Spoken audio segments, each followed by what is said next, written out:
Our story began when I married Paul, the love of my life. It was a lovely day, surrounded by our loved ones, in a small church in the town where we grew up. I remember every detail of that day as if it were yesterday. My white dress, Paul's smile as he watched me walk down the aisle, our mother's tears of joy. After the ceremony, we celebrated with a simple reception in the garden of my parents' house. We danced, laughed, and toasted together to our future.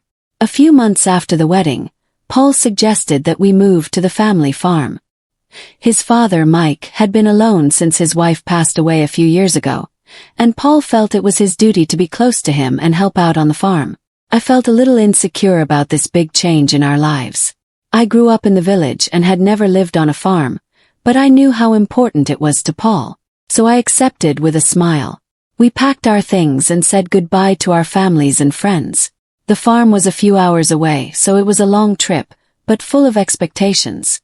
Along the way, Paul told me stories about his childhood on the farm, how he helped his father with the animals and the crops.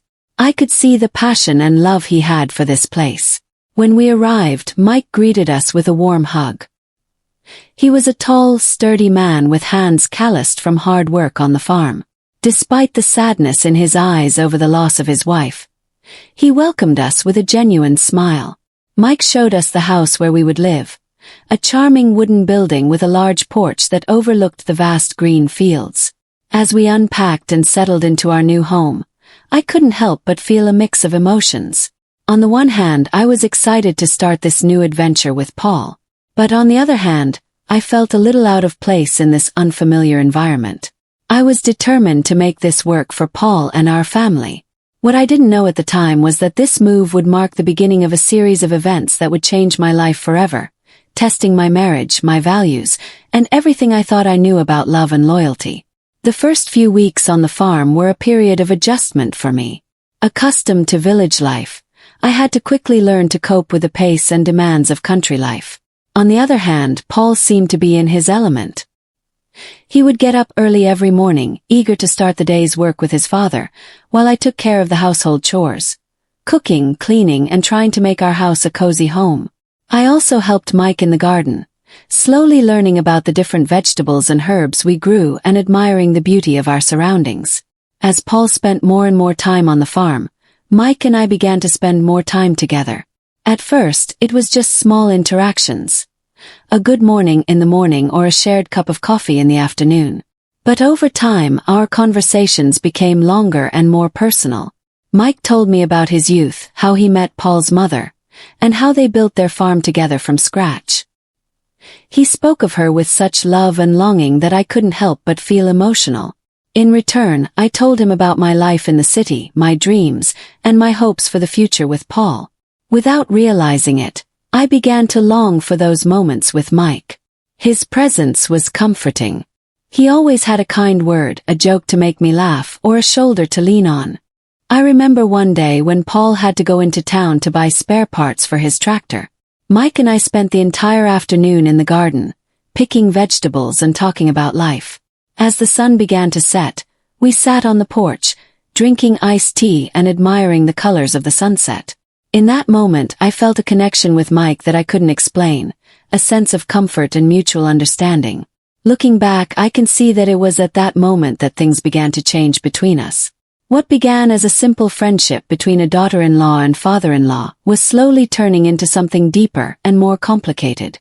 At the time, however, I was too blind to notice, too distracted by the warmth and attention Mike was now offering me. I realized that I was walking a dangerous line, one that threatened to destroy everything I had built with Paul. But at the time, immersed in my own loneliness and need for connection, I failed, or perhaps did not want to see the warning signs. I let myself be carried away by the current of emotions, unaware that I was heading into turbulent waters that would soon threaten to drown me. The day Paul went into town to shop, Mike and I found ourselves alone in the house. It was a hot summer day, and the air was thick with a tension that had been building between us for weeks, maybe months. I decided to make myself a cold lemonade to ease the heat. As I squeezed the lemons, I felt Mike's gaze on me.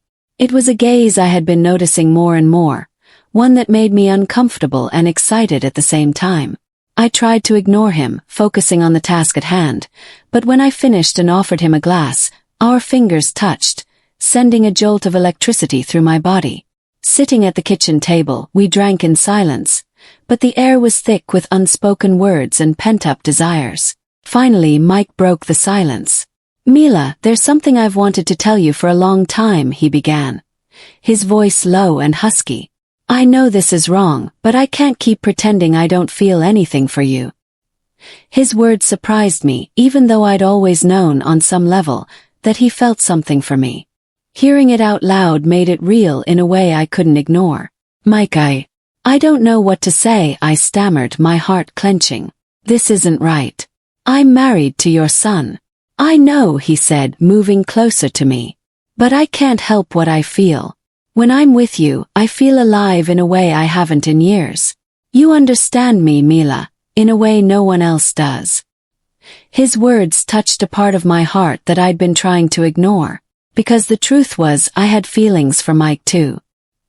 He made me feel valued in a way Paul hadn't in a long time. Before I could stop myself, before I could think about the consequences, I found myself leaning into him. In that moment, everything else disappeared. I forgot I was married.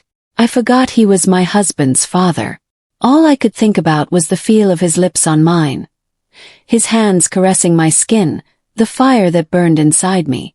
We lost ourselves in the moment, in the passion that had been building between us all this time. We made love right there on the kitchen table, with a desperation and need that I had never felt before. As we lay together, trying to catch our breath, the reality of what we had done began to set in. I had betrayed my husband, crossed a line that could not be uncrossed. The love and tenderness in Mike's eyes made it impossible for me to fully regret it. That day marked a turning point in our lives. We knew that nothing would ever be the same again. What we were doing was wrong, but we could not deny the feelings that had blossomed between us. From that moment on, we embarked on a secret romance, stealing moments together whenever possible. We lived for the brief moments of happiness that our forbidden love gave us. Yet, in the back of my mind, I knew that it could not last. I knew that we were playing with fire and that in the end, someone would get burned. For the next few months, Mike and I indulged in our secret romance. We took every opportunity to be together. Every stolen moment, when Paul was busy in the fields or away from the farm, became our escape. We would meet in the barn, in the cornfields, anywhere we could find a moment of intimacy. Whenever we were together, the outside world would fade away. It was just the two of us, lost in our love and the connection we had forged. I remember one day in particular. Paul had gone into town for a meeting with other local farmers, and I took the opportunity to organize a picnic in the meadow behind the house. We spread a blanket under a large oak tree and lay there, enjoying the food he had prepared and each other's company. As we lay there with Mike's head in my lap, I felt happier than I had in a long time. With him, I could be completely myself without having to pretend or hide parts of myself. It was an intoxicating feeling. "I wish we could stay here forever," I whispered, stroking his hair. "Just you and me, no worries, no hiding." Mike sighed. "I know, my love. I would give anything to be able to be with you like this all the time, without having to steal these moments."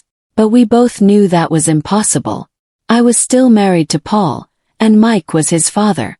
What we were doing was not only morally questionable, but it had the potential to destroy our family. Despite that, we couldn't stop seeing each other. It was as if a magnetic force was pulling us together, something more powerful than reason or judgment. Every time we tried to end it, we ended up back together, unable to resist the attraction. It was an uncontrollable love, a tool he had that drove me up the wall, along with his tasty liquid. Even in the midst of our happiness, the guilt was always present. Every time I looked at Paul, every time he kissed or touched me, I felt a pang of remorse. I was cheating on my husband, the man I had promised to spend the rest of my life with. I tried to rationalize what I was doing, telling myself that Paul was distant and no longer paying attention to me like he used to. I convinced myself that what Mike and I had was special, a once-in-a-lifetime love. But deep down I knew those were just excuses. The truth was that I had allowed my own selfish desires to take precedence over my commitment to marriage. I had been weak. I had succumbed to temptation without thinking of the consequences. Those consequences, as I would soon discover, would be more serious than I could have ever imagined. Despite our caution and every effort to keep our affair a secret, the truth has a way of coming out. When it did, it threatened to destroy not only my marriage but the entire life I had built. The day our secret was discovered, it started out like any other day. Paul had left early to oversee the repair of a fence on the north end of the property. Mike and I took the opportunity to meet in the barn. We were so in love, so lost in our own world, that we didn't hear the footsteps approaching until it was too late. Late that afternoon, the barn door opened and there stood Peter, one of the farm hands.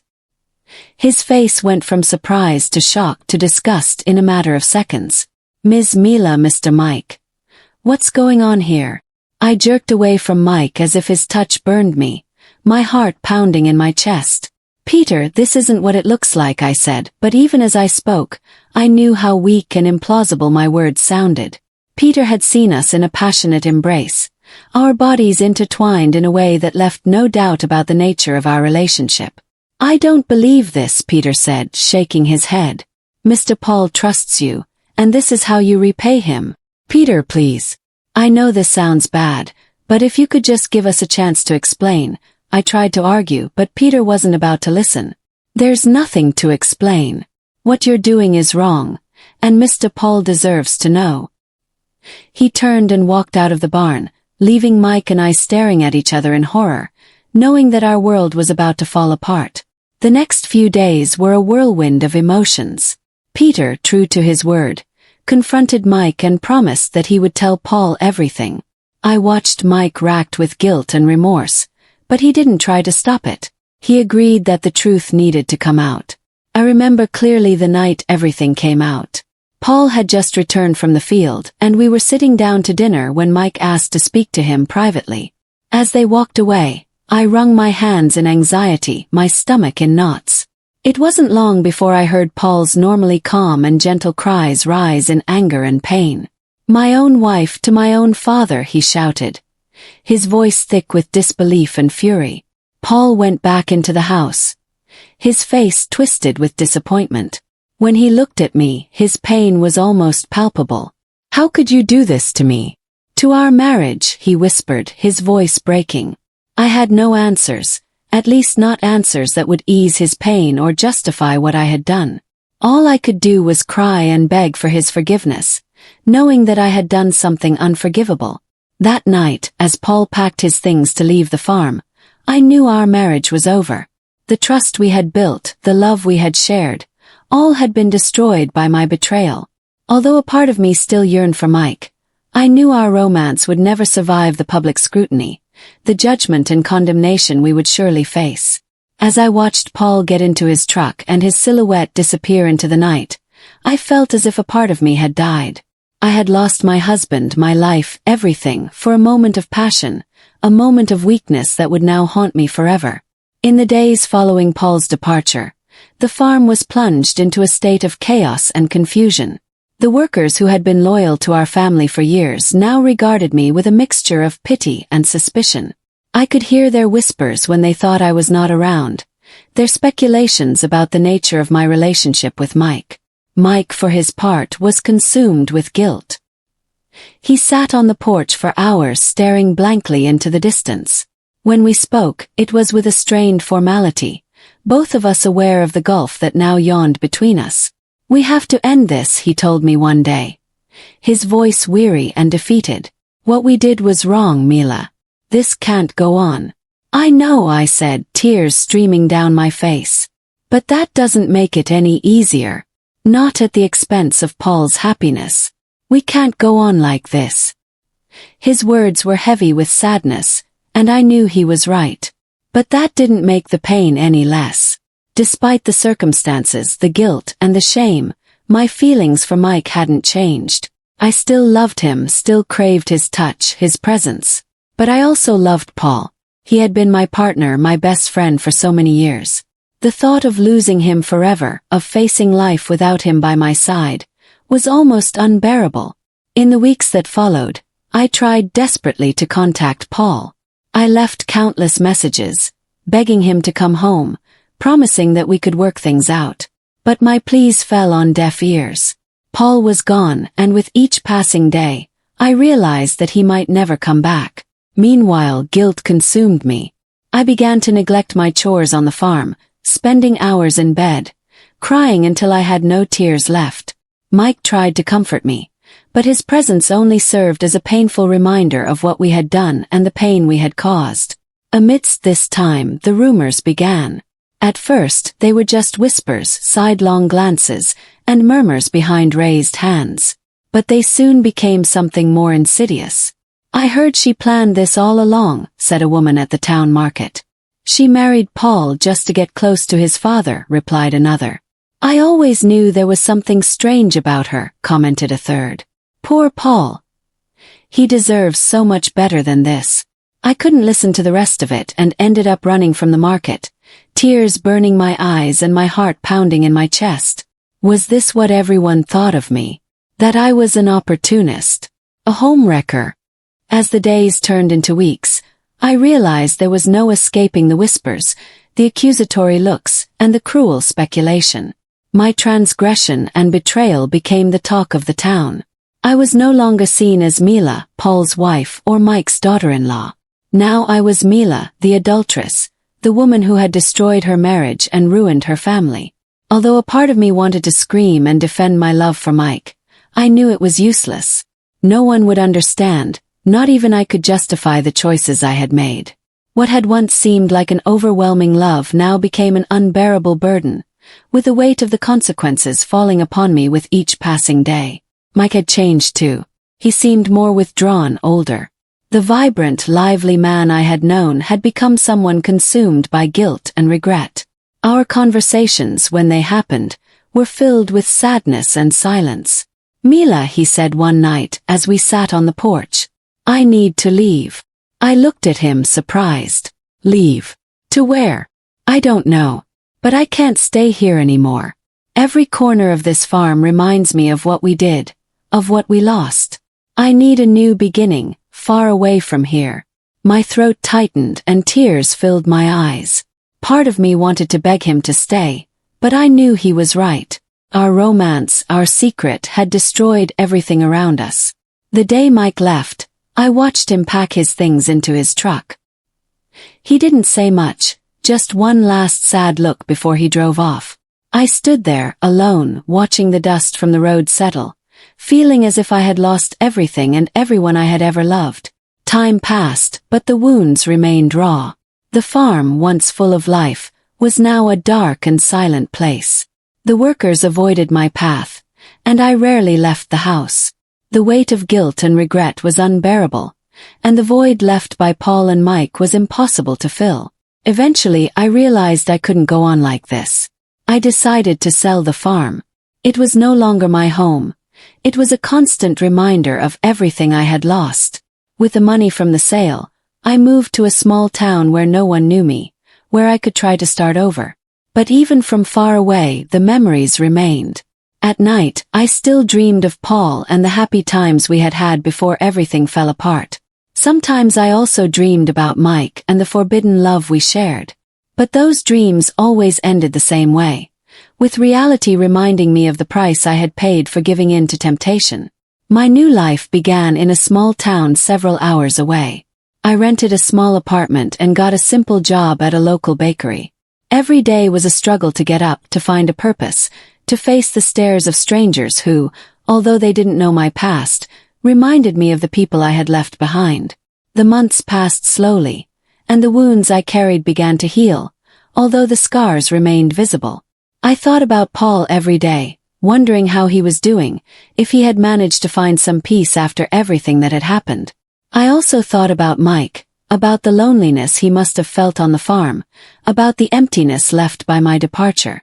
But life as always moved on. I made new friends, established a routine, and began to find small moments of joy. It wasn't complete redemption, but it was a start. I began attending my local church, seeking solace and spiritual guidance. It was there that I learned the importance of forgiveness. Not just forgiveness of others, but also forgiveness of myself. I never heard from Paul or Mike again. As painful as it was, I understood that the best thing for everyone was to move on. My past will always be a part of who I am, but it is also a lesson, a constant reminder of the consequences of my choices. Today, when I look back, I can't help but feel the pain I still feel for the people I hurt, the broken promises, and the lives I negatively impacted. But I also recognize the strength I have gained, the courage to face my mistakes, and the determination to never repeat those same steps again. Life is full of mistakes, regrets, and second chances. And although I have lost a lot, I still believe that I can build something new and meaningful, something that honors the lessons learned and the mistakes made.